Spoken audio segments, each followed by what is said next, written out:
আদিনাথ মন্দির বঙ্গোপসাগরের নীল জলরাশি আর সবুজ পাহাড় বেষ্টিত মনোরম পরিবেশে দাঁড়িয়ে থাকা ঐতিহ্যবাহী মহেশখালী আদিনাথ মন্দির আবারও পরিণত হয়েছে ভক্ত সমুদ্রে।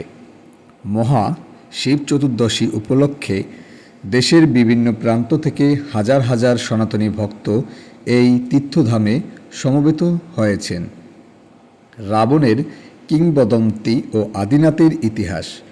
লোককথা ও পুরাণ কথা অনুসারে লঙ্কেশ্বর রাবণ তার নিজ রাজ্যে ভগবান শিবের শিবলিঙ্গ স্থাপন করতে চেয়েছিলেন।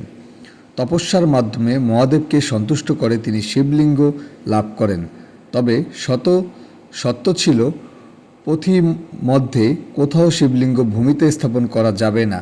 কথিত আছে, দেবলীলা অনুযায়ী মহেশখালীর এই পাহাড় চূড়ায় এসে শিবলিঙ্গ এমনভাবে স্থির হয়ে যায় যে রাবণ আর তা উত্তোলন করতে পারেননি।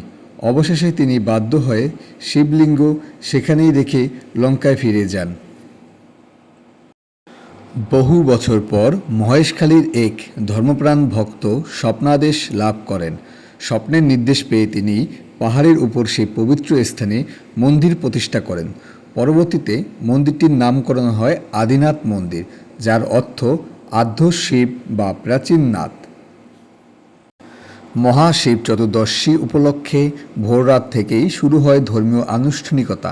ভক্তরা উপবাস থেকে স্নান ধ্যান শেষ দীর্ঘ সারিতে দাঁড়িয়ে শিবলিঙ্গের পবিত্র জল, দুধ, গঙ্গাজল ও বেলপাতা অর্পণ করেন। অনেকেই রুদ্রাভিষেক ও বিশেষ পূজায় অংশ নেন। ওং নমঃ শিবায় ধ্বনিতে মুখরিত হয়ে ওঠে পুরো পাহাড় এলাকায়।